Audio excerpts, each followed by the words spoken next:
तो मित्रों, सती प्रसंग के पिछले वीडियो में यानी भाग 2 में आपने जाना कि सती को श्री राम ने अपना प्रभाव और विराट रूप दिखाया, जिससे सती भयभीत होकर आंख बंद करके बैठ गईं। उसके आगे क्या हुआ वह आप इस वीडियो में जानेंगे। इस सती प्रसंग का संपूर्ण निचोड़ आपको इस वीडियो में मिलेगा। तो जय सीताराम मित्रों, स्वागत है कथामृत यूट्यूब चैनल पर। जब सती ने हार मान लिया, अपनी भूल स्वीकार कर लिया, अपने नेत्र बंद कर लिए, तो प्रभु ने अपनी माया के विस्तार को समेट लिया। जब तक सती देखती रहीं, प्रभु अपनी माया का विस्तार सती को दिखाते रहे। कितना देखोगी, देखती जाओ। अंत में सती को हार मानना ही पड़ा और तब राघव ने अपनी लीला का, अपनी माया का विस्तार समेट लिया। सती ने मार्ग में बैठे बैठे ही जब अपने नेत्र खोला तो बहुर बिलोकेव नयन उघारी, कछु नदीख तह दक्ष कुमारी। सती का अज्ञान जब ज्ञान में परिवर्तित हुआ तो प्रभु राम के चरणों में बार बार सिर नवाकर पश्चाताप करती हुई सती शिव के पास पहुंची। शिव भी तो सर्वज्ञ हैं, सब जानकर भी अनजान बनते हैं। और सती से परीक्षा की विधि कैसे परीक्षा लिया, हंसकर पूछते हैं।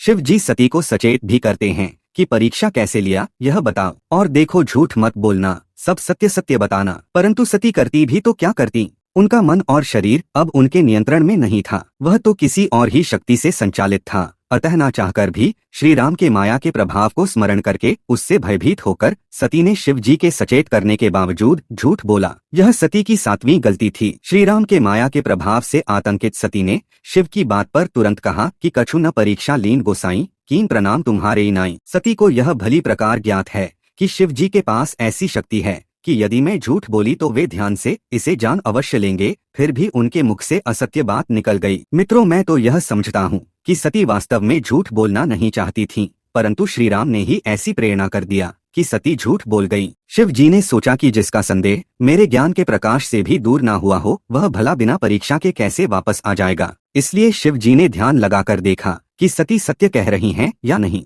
और जब ध्यान लगाया तो सती ने जो किया था, संपूर्ण चरित्र और दृश्य शिव जी के सामने घूम गए। यहाँ पर स्पष्ट है कि सती आतंकित तो बहुत थीं, परंतु वे झूठ नहीं बोलना चाहती थीं। लेकिन शिव जी की बातों की अवज्ञा, उन पर अविश्वास, उन पर ही नहीं उनके इष्ट पर अविश्वास और सत्संग के तिरस्कार जैसे कार्यों से श्री राम की अप्रसन्नता स्वाभाविक थी। इसलिए श्री राम की प्रेरणा से भविष्य की घटनाओं का सूत्रधार करने वाले अंतर्यामी राम, सूत्रधर अंतर्यामी ने सती को ऐसी प्रेरणा दी कि वे झूठ बोल गईं और शिव से कह दिया कि मैंने तो परीक्षा ही नहीं लिया, और जैसे आपने प्रणाम किया था वैसे मैंने भी कर लिया। मित्रों, भोलेनाथ भोले अवश्य हैं पर मूर्ख नहीं, वे जगत गुरु हैं। समझ गए, जिसे मेरे द्वारा प्रणाम करने पर संदेह हो जाए वह भला स्वयं प्रणाम कैसे कर सकता है। सती का झूठ पकड़ा गया और शिवजी श्री राम की माया को सिर नवाकर विचार करने लगे कि हरि इच्छा ही बलवान है, हरि इच्छा भावी बलवाना। सती के इस कार्य से शिवजी के सामने धर्म संकट उपस्थित हो गया कि श्री राम तो मेरे इष्ट हैं,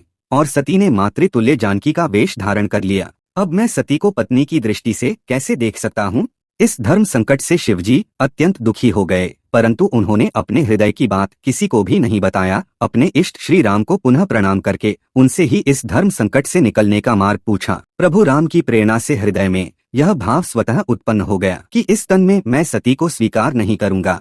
ऐसा शिवजी ने मन में विचार कर लिया। ऐसा विचार कर मन में दृढ़ निश्चय करके सती को बिना कुछ बताए, बिना कुछ कहे शिव जी आगे चले। साथ में सती तो अवश्य हैं, लेकिन भोलेनाथ शांत भाव से श्री राम का स्मरण करते चले जा रहे हैं।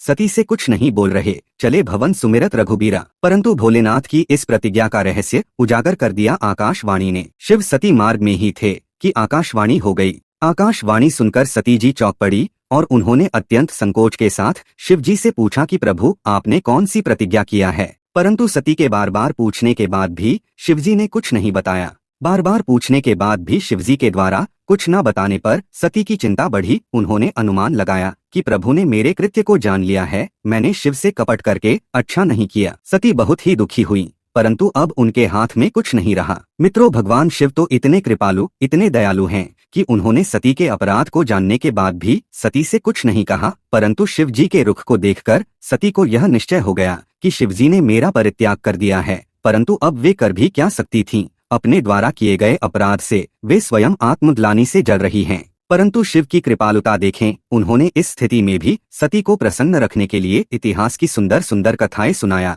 जिससे सती का दुख कुछ कम हो जाए और मार्ग भी शीघ्र तय हो सके। साथ ही सती को कुछ और पूछने का अवसर भी ना मिले। भोलेनाथ कैलाश पर पहुंचे तो बिना विलंब किए अपनी प्रतिज्ञा का स्मरण करके तुरंत समाधि लगा ली। और समाधि भी छोटी नहीं बल्कि अखंड अपारा। यह समाधि कब टूटी, इसका वर्णन आगे मिलता है, जहाँ पर यह उल्लेखित है कि शिवजी की यह अखंड समाधि 87,000 वर्षों तक लगी रही। सती मूक बनकर इतने वर्षों तक शिव के जागने की प्रतीक्षा और प्रायश्चित करती रहीं। उन्हें एक एक करके अपनी भूल याद आने लगी और सब ओर से निराश होकर सतीजी उन्हीं श्री राम की शरण में गईं, जिनकी परीक्षा लिया, जिन पर संदेह किया। गोस्वामी जी ने शिवजी के समाधि में जाने के बाद सती की मनोदशा का वर्णन करते हुए लिखा है कि वे किस किस प्रकार से श्री राम से अपने शरीर के नष्ट होने की प्रार्थना करती हैं। यही नहीं, दिनों दिन सती की व्यग्रता और दुख बढ़ता ही जा रहा था। नित नव सोच सती उर्भारा, कब जय हो दुख सागर पारा। इतना भीषण कष्ट सती जी ने 87,000 वर्षों तक उठाया। श्री राम के प्रति सती का क्षणिक अविश्वास सती को इतना कष्टकारक हुआ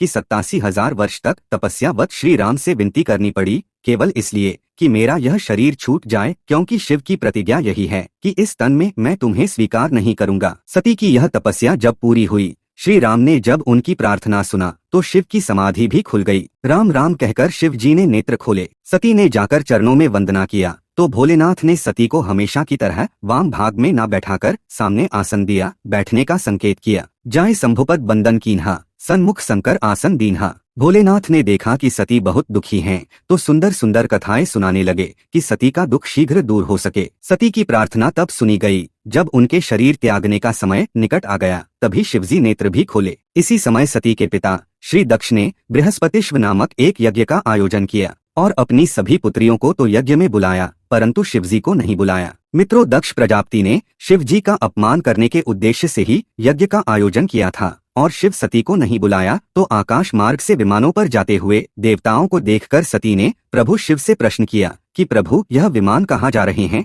शिवजी ने जब यह बताया कि आपके पिता के यहाँ यज्ञ है तो सती ने वहाँ जाने की इच्छा व्यक्त किया। सती की इच्छा पर शिवजी बोले कि वहाँ जाना उचित नहीं है, परंतु होनहारवश सती ने शिवजी की बात नहीं मानी और पिता के यहाँ जाने का हठ करती रहीं। शिवजी ने अनेक प्रकार से समझाया। शिव जी के समझाने बुझाने पर भी जब सती नहीं मानी तो कुछ मुख्य गणों के साथ शिवजी ने सती को जाने की आज्ञा दे दी। सती पिता के भवन पहुंची, परंतु उपहास का पात्र बनकर रह गईं। माँ के अतिरिक्त किसी से भी उन्हें सम्मान नहीं मिला। सबसे अधिक कष्ट सती को तब हुआ जब वे यज्ञस्थल में गईं। वहाँ पर सभी के भाग दिखाई दिए, परंतु शिवजी का भाग ही नहीं दिखाई दिया। शिव का अपमान सती को सहन नहीं हुआ। उन्होंने उपस्थित सभी ऋषि मुनियों के मध्य अपने पिता के प्रति कठोर वचन कहे। सती ने आगे कहा कि संपूर्ण संसार का हित करने वाले जगदात्मा भगवान शिव की निंदा करने वाले पिता से उत्पन्न अपने इस शरीर को मैं अभी समाप्त किए देती हूँ। ऐसा कहकर सती ने योगाग्नि में स्वयं को भस्म कर दिया। सती ने शिव के लिए अपने को समाप्त कर लिया, परंतु सती को इस स्थिति तक क्यों पहुँचना पड़ा